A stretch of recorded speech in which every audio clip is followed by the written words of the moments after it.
Na sala de aula é que se muda uma nação. Na sala de aula não há idade nem cor. Por isso aceite e respeite o meu professor.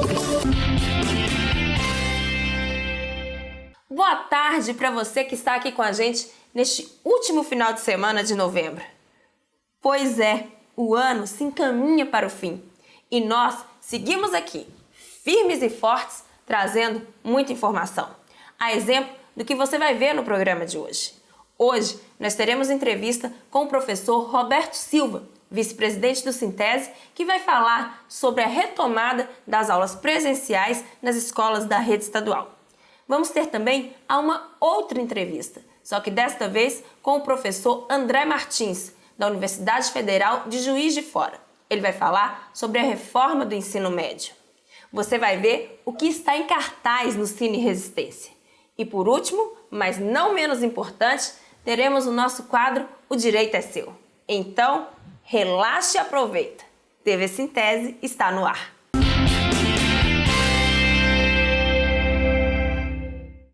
Vamos começar o programa de hoje com uma conversa com o professor André Martins, da Universidade Federal de Juiz de Fora.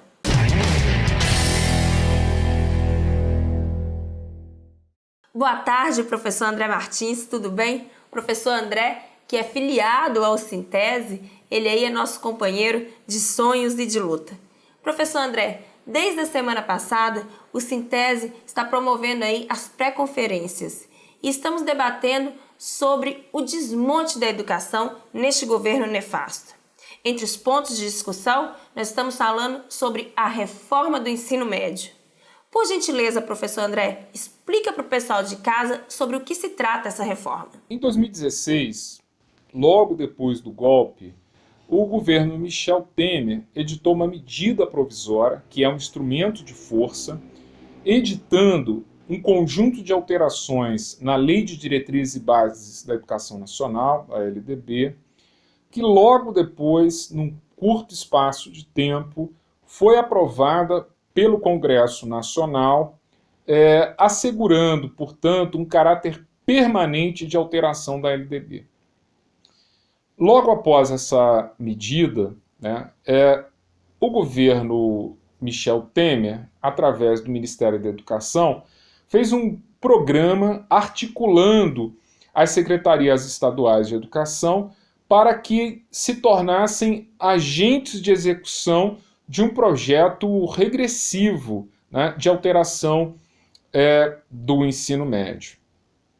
É importante a gente dizer que nenhuma entidade de trabalhadores da educação foi consultada sobre essa alteração no ensino médio. O programa que o MEC vem executando, juntamente com as secretarias estaduais de educação, é financiado pelo Banco Mundial. E como nós sabemos, o Banco Mundial não é um banco comercial. Toda vez que o Banco Mundial empresta recursos, na verdade, ele está definindo objetivos e metodologias, portanto, as formas de ação dos governos nacional e dos governos locais. Então, vejamos, nós estamos falando de mudanças no ensino médio que foram pensadas pelo alto e não pensadas por quem efetivamente constrói a realidade da escola pública. Os trabalhadores e as trabalhadoras da educação e o conjunto dos estudantes do ensino médio. Um outro ponto que é importante a gente destacar são as prioridades dessa alteração. Eu destaco fundamentalmente dois pontos. O primeiro deles diz respeito a um caráter pragmático da formação e, portanto, reducionista. Há um esvaziamento do sentido central, essencial da escola. Aquilo que é essencial passa a ter um caráter secundário e aquilo que é secundário passa a ter centralidade no processo formativo. Além disso, é importante a gente pensar que todo projeto de formação que está em curso a partir dessas alterações do ensino médio buscam reduzir a formação para a cidadania e também reduzir a formação para o trabalho.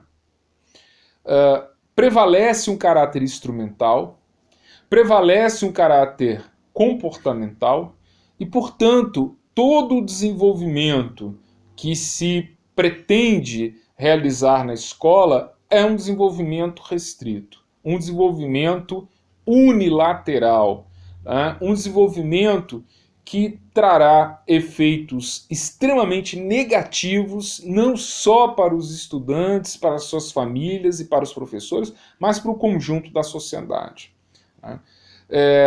E curiosamente, né, nós podemos apontar que essa alteração amplia a carga horária, mas ao mesmo tempo esvazia a formação. Então é uma equação extremamente curiosa. É curiosa porque não consegue dar conta de ampliar a qualificação do ensino médio.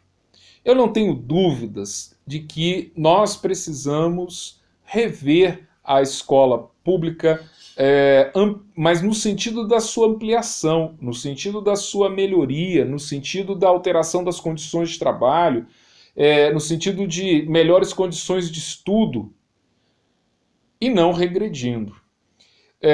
Analisando não só o projeto do Ministério da Educação, mas também o projeto de várias secretarias de educação, inclusive da Secretaria de Educação do Estado de Sergipe, do governo Belivaldo Chagas, eu posso afirmar que não se trata de uma reforma do ensino médio, mas sim de um projeto de contra-reforma do ensino médio, dado seu caráter regressivo. Diante dessa proposta que minimiza a formação dos estudantes, o que devemos fazer? Pois bem, eu acho que a tarefa tem uma dupla dimensão. A primeira delas é a denúncia. É necessário informar a sociedade, informar os estudantes, informar as suas famílias de que essa proposta apresentada pelo governo estadual é extremamente regressiva. Então a primeira dimensão é a dimensão da denúncia. Entretanto, se nós conseguimos fazer a crítica para dizer que essa proposta em curso não atende aos anseios das pessoas que estão na escola pública, nós precisamos dar um passo, que é o passo do anúncio. Ou seja, nós precisamos apresentar uma alternativa. E é exatamente isso que o Sintese está fazendo de uma forma muito pioneira, não é?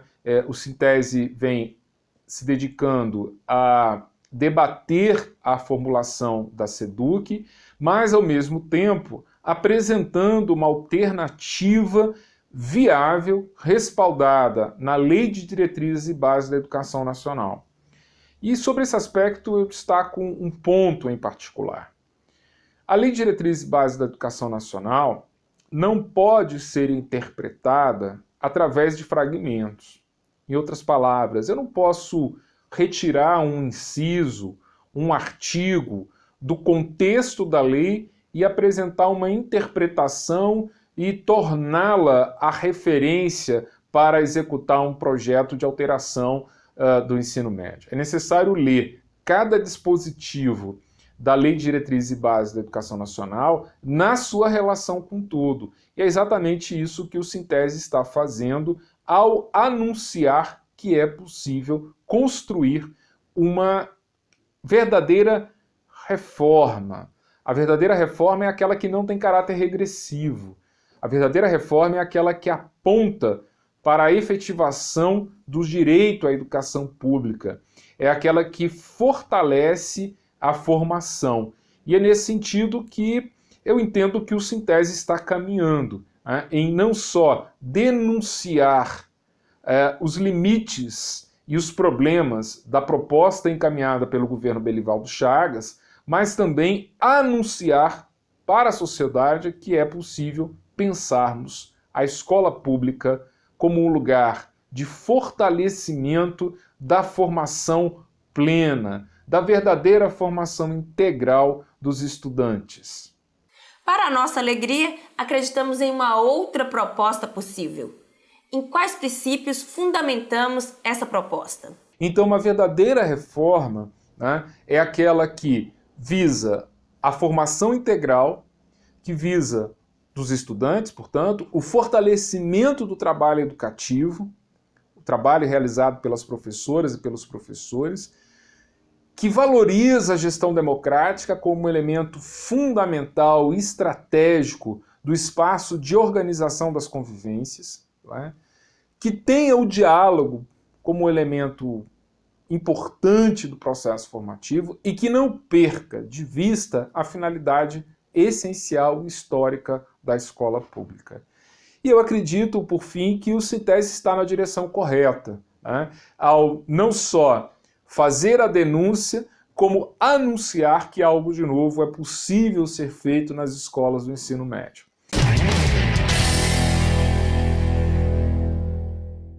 Como eu disse lá no início do nosso programa, hoje nós teremos 2 entrevistas. Mas antes de passarmos para o nosso próximo convidado, que tal a dica de um bom filme para assistir neste final de semana? Vem aí, Cine Resistência. Anote a dica, vale a pena. No escurinho do cinema, chupando drops de anis, longe de qualquer problema, perto de um final feliz. No nosso quadro Cine Resistência de hoje, nós vamos apresentar o filme O Grande Desafio. Um filme baseado em fatos reais. Mostra um brilhante professor que, embora tenha convicções políticas que possam atrapalhar sua carreira, decide apostar nos seus alunos para formar um grupo de debatedores negros de uma pequena universidade, dispostos a enfrentar a tradicional e imbatível campeã da modalidade, frequentada por brancos. O Grande Desafio entra para a galeria dos filmes de Vitória, com uma mensagem importante para o espectador, além de ensinamento sobre as relações humanas numa época influenciada pelo racismo. Para assistir, vocês já sabem, basta ir lá no YouTube, colocar o nome do filme, O Grande Desafio, e bom divertimento para todo mundo. No escurinho do cinema, chupando drops de anis, longe de qualquer problema, perto de um final feliz. Bem, agora que você já sabe o que assistir neste final de semana, vamos à nossa próxima entrevista com o vice-presidente do Sintese, professor Roberto Silva. Nós vamos falar sobre a retomada das aulas presenciais nas escolas da rede estadual. Boa tarde, professor Roberto. Conta pra gente o que a SEDUC apresentou como proposta para o retorno às aulas presenciais. O que o governo está propondo é que os professores retornem às aulas sem qualquer segurança, apenas com a destinação de recursos chamados de Profim Pandemia, para que as escolas comprem materiais, kits básicos, sem as condições sanitárias, sem fazer reformas estruturantes nas escolas, em banheiros, em cozinhas, segurança no transporte escolar, nada disso está sendo pensado. Portanto, a gente entende que é muito perigoso esse processo de retorno, diante inclusive do crescimento de contágio da Covid que a gente está vendo na sociedade. Qual cenário temos hoje em relação ao trabalho dos professores? Veja, os professores continuam dando aula, só que os professores estão dando aula com atividade remota, né? Mesmo sem as condições de trabalho assegurada pelo Estado, inclusive o sindicato está cobrando do governo do Estado um auxílio financeiro, os professores poderem custear internet, energia, inclusive compras de aparelhos para poder ministrar essas aulas. Os professores estão fazendo o possível para que os alunos tenham as aulas remotas, só a deliberação é que não retorna às aulas presenciais sem a total segurança. Evidentemente que algumas escolas, os professores entenderam, a partir da verificação da situação de cada escola, e algumas poucas escolas houve o retorno, mas a grande maioria não houve retorno porque os professores têm essa compreensão de que é preciso ter segurança para os professores, para os alunos, para os funcionários. Portanto, as aulas estão acontecendo de forma remota, mesmo com muitas dificuldades, que a maioria dos alunos não estão tendo acesso às aulas, porque o governo não teve qualquer política para assegurar o acesso dos estudantes, e essa é uma questão que terá que ter desdobramento agora no final do ano letivo. O que vamos fazer com esses alunos que não tiveram qualquer conteúdo, qualquer aula no ano letivo 2020? Professor, esclarece a posição tomada pela categoria em sua última assembleia e qual o papel do Sintese neste debate. Nós, enquanto entidade sindical que defendemos os professores e as professoras, não podemos se abster de uma gravidade que é essa. O governo do estado, o governo Belivaldo, poderia continuar com a atividade remota, dando condições de trabalho aos professores, tendo uma política efetiva para chegar às aulas remotas a todos os estudantes, e que o retorno presencial só ocorresse no próximo ano, como outros governadores estão fazendo, como é o caso da governadora do Rio Grande do Norte, que anunciou o retorno só em fevereiro das aulas presenciais, ou seja, pensando no processo de vacinação em massa, para que de fato o retorno se desse com total segurança. Os estados que voltaram, como o Sergipe está tentando voltar, estão fechando as escolas, diante do crescimento da pandemia novamente. Obrigada, professor Roberto Silva. Até a nossa próxima entrevista.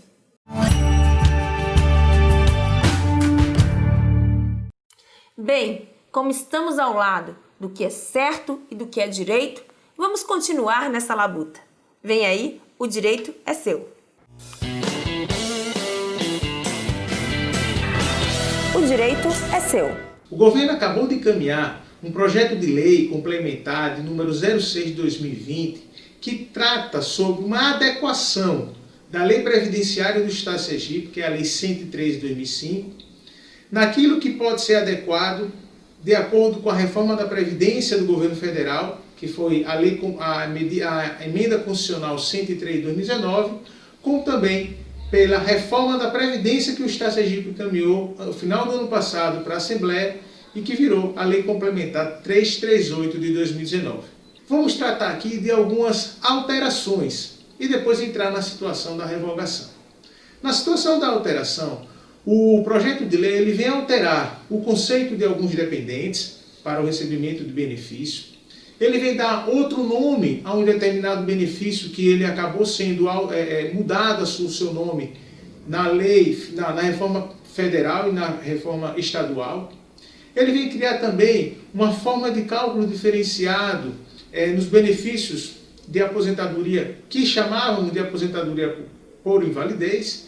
Ele vem também fazer uma alteração do que a lei falava de abono anual do benefício, por período de benefício. Ele vem também fazer uma alteração nos critérios de reajuste dos benefícios. Ele vem também alterar as formas de carência para se alcançar um determinado benefício, ou seja, ele vem alterar o tempo que tem de contribuição do professor para receber determinado benefício. E também ele vem fazer uma adequação naqueles que custeiam a Previdência do Estado de Sergipe, adequando todas as situações que nós falamos aqui, dentro do que foi feito na reforma previdenciária do governo federal pela Emenda Constitucional 103 de 2019, como também pela Lei Complementar do Estado de Sergipe 338 de 2019. Esse projeto de lei também, ele vem excluir, dentro daquilo que a Lei 113 de 2015 previa, quanto ao salário família e auxílio reclusão. Porém, ele cria outros critérios para esses dois benefícios. Ele exclui também a forma de alcançar uma aposentadoria voluntária que ali existia e que, em virtude dessas duas reformas previdenciárias, não existe mais. E, por fim, ele também na verdade, ele exclui alguns critérios que permitiria uma diferenciação dos beneficiários quando eles tinham situações especiais. O direito é seu. E nosso programa chegou ao fim. Mas antes de irmos embora, vamos deixar aqui uma frase para todos os professores e professoras. Segundo Rui Barbosa, onde quer que haja a violação de um direito individual, há de haver um recurso judicial para a debelação da injustiça. Este é o princípio fundamental das constituições livres. Vamos seguir na luta, companheiros. A todos vocês, boa tarde e boa sorte. Tchau! Na sala de aula é que se muda uma nação. Na sala de aula não